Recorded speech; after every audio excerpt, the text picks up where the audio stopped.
സ്നേഹം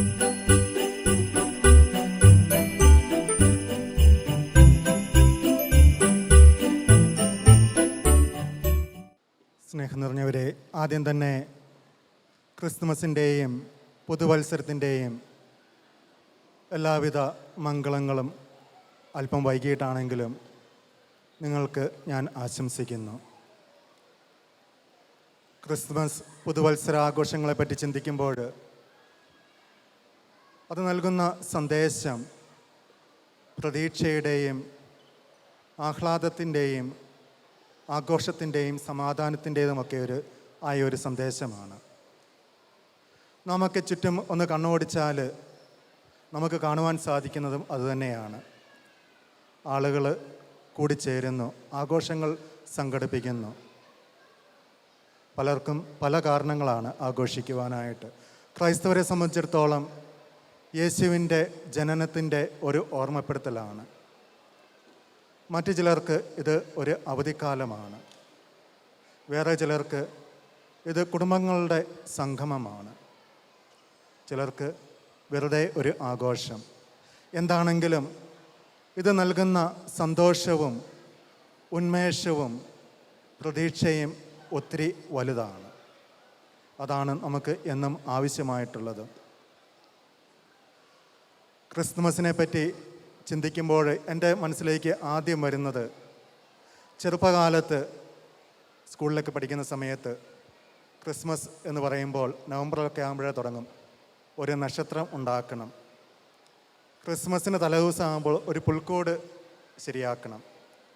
ഇതൊക്കെയാണ് മനസ്സിലേക്ക് വരുന്ന ചിന്തകൾ. ഇത് ജാതിക്കും മതത്തിനും അതീതമായിട്ടുള്ള ഒരു ചിന്തയാണ്. കാരണം കളിക്കൂട്ടുകാരായിട്ട് ഉണ്ടായിരുന്നവർ പലരും അക്രൈസ്തവരാണ്. എല്ലാവർക്കും ഈ ഒരൊറ്റ വിചാരം, ക്രിസ്മസിന് ഡിസംബർ 1-ാം തീയതി തന്നെ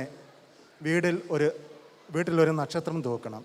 അത് എത്ര എണ്ണം കൂടുതലാകാൻ പറ്റും, എത്ര മനോഹരമായിട്ട് അത് അറേഞ്ച് ചെയ്യാൻ സാധിക്കും എന്നൊക്കെയാണ് ആ ദിവസങ്ങളിൽ ചിന്തിക്കുക. എല്ലാ വീടുകളിലും നക്ഷത്രങ്ങൾ ഉണ്ടായിരിക്കും. അത് ക്രൈസ്തവനെന്നോ അക്രൈസ്തവനെന്നോ എന്നൊരു വ്യത്യാസം അവിടെ കാണുവാനായിട്ട് സാധിക്കുകയില്ല. കാരണം ക്രിസ്മസ് ഒരു വികാരമാണ്. ഇവിടെ ഇരിക്കുന്ന ചേട്ടന്മാർക്കൊക്കെ അറിയാൻ സാധിക്കും എങ്ങനെയാണ് അത് കൂടുതൽ മനോഹരമാക്കിയിരുന്നതെന്നൊക്കെ. ഓട്ടോമാറ്റിക്കലായിട്ട് സ്റ്റാർട്ടർ, ചേസർ അതൊക്കെയാണ് ഉണ്ടായിരുന്നത്. ഇന്നുള്ളതുപോലെ ഒത്തിരി ടെക്നോളജി ഒത്തിരി അഡ്വാൻസ്ഡ് ആയിട്ടില്ല, നമുക്ക് അവൈലബിൾ ആയിട്ടില്ല നാട്ടിലെന്ന്. പക്ഷേ അതൊക്കെ ഒരു വികാരമായിരുന്നു. ക്രിസ്മസ് ഇന്നും ക്രിസ്മസിനെ പറ്റി ചിന്തിക്കുമ്പോൾ നമുക്ക് നൽകുന്ന ഒരു സന്ദേശവും അതുതന്നെയാണ്. ജ്ഞാനികൾക്ക് നക്ഷത്രം വഴിയൊരുക്കിയതുപോലെ ജീവിതത്തിൽ പ്രതീക്ഷയുടെ, നന്മയുടെ, സത്യത്തിൻ്റെ ഒക്കെ വഴികാട്ടികളാകുവാനായിട്ടുള്ള ഒരു ദൗത്യമാണ് ക്രിസ്മസ് നമുക്ക് വെച്ച് നീട്ടുന്നത്. നന്മയുടെ പ്രകാശങ്ങൾ വിതറുന്ന നന്മയുടെ നക്ഷത്രങ്ങളാകുവാനായിട്ട് നമ്മെ ക്രിസ്മസ് ഓർമ്മപ്പെടുത്തുകയാണ്. അതുപോലെ ക്രിസ്മസ് ഒരു പുതു തുടക്കത്തിൻ്റെ സന്ദേശമാണ് നൽകുന്നത്. ഇതുവരെ കഴിഞ്ഞുപോയ അന്ധകാരത്തിൻ്റെ, അടിമത്തത്തിൻ്റെയൊക്കെ ഇന്നലകളെ അതിജീവിക്കുവാനായിട്ട്, ആ ചങ്ങലകളെ പൊട്ടിച്ചെറിഞ്ഞുകൊണ്ട് പുത്തൻ പ്രതീക്ഷകളുമായിട്ട് മുമ്പോട്ട് സന്തോഷത്തോടുകൂടെ നീങ്ങുവാനായിട്ടുള്ള ഒരു സന്ദേശം. ഇതുതന്നെയാണ് പുതുവത്സരവും നമ്മുടെ മുമ്പിലേക്ക് നൽകുന്നത്. കഴിഞ്ഞുപോയ ഇന്നലകളെ മറക്കുവാനായിട്ട്, ആ ഇന്നലകളിൽ വന്നുപോയ തെറ്റുകളെ തിരുത്തുവാനായിട്ട്, ഒത്തിരി പ്രതീക്ഷയോടെ സന്തോഷത്തോടെ മുമ്പോട്ട് പോകുവാനായിട്ട് ഉള്ള ഒരു അവസരം. പലപ്പോഴും പുതുവത്സരം ആഘോഷിക്കുമ്പോൾ നാം ഒത്തിരി തീരുമാനങ്ങൾ എടുക്കാറുണ്ട്. പക്ഷേ നമ്മൾ ഒരു കാര്യം ഓർക്കണം. ഈ പുതുവത്സരം ആരംഭിക്കുമ്പോൾ കഴിഞ്ഞു പോയ വർഷത്തെപ്പറ്റി ഒന്ന് വിചിന്തനം ചെയ്യേണ്ടതായിട്ടുണ്ട്. ഏതൊക്കെ മേഖലകളിലാണ് എനിക്ക് തളർച്ച അനുഭവപ്പെട്ടത്, ഏതൊക്കെ മേഖലകളിലാണ് ഞാൻ കൂടുതലായിട്ട് വളരുവാനായിട്ട് ആഗ്രഹിക്കുന്നത് അല്ലെങ്കിൽ ആവശ്യമായിട്ടുള്ളത് എന്ന് അല്പനേരം വിചിന്തനം ചെയ്ത് കണ്ടെത്തേണ്ടതായിട്ടുണ്ട്. നമുക്കൊത്തിരി വീഴ്ചകൾ സംഭവിച്ചിരിക്കാം. എങ്കിലും ഓർക്കുക, പുതുവർഷം വെച്ച് നീട്ടുന്നത് പുരോഗമിക്കുവാനായിട്ട്, നേടുവാൻ സാധിക്കാത്തതിനെ നേടുവാനായിട്ട് ഉള്ള ഒരു അവസരമാണ്. ഒപ്പം ഓർക്കുക, പുതുവർഷം നമുക്ക് ഒന്നും മാറ്റിത്തരുന്നില്ല, നാമാണ് മാറേണ്ടത്.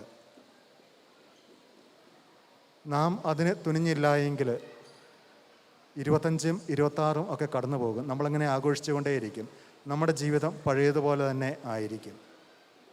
പ്രിയ സഹോദരങ്ങളെ, നമ്മെ ഇവിടെ ഒരുമിച്ച് കൂട്ടിയ നമ്മുടെ വൈവിധ്യം, ഒരുമ, അത് നമ്മളെ വിഭജിക്കുവാനായിട്ടുള്ളതല്ല, മറിച്ച് പരസ്പരം മനസ്സിലാക്കുവാനും പഠിക്കുവാനും കൂടുതൽ സപ്പോർട്ട് ചെയ്യുവാനും കൂടുതൽ വളരുവാനുമായിട്ടുള്ള ഒരു അവസരമാണ്. ഒത്തിരി പറഞ്ഞ് ഞാൻ ബോറടിപ്പിക്കുന്നില്ല. എൻ്റെ ആശംസ ഞാൻ ഈ ഒരു വാക്യത്തിൽ ചുരുക്കുകയാണ്.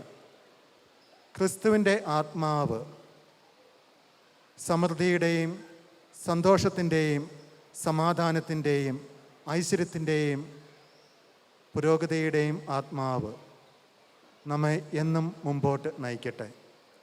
നന്മയുടെ നക്ഷത്രങ്ങളായി മാറുവാനായിട്ട് നമ്മെ ഓരോരുത്തരെയും തമ്പുരാൻ അനുഗ്രഹിക്കട്ടെ.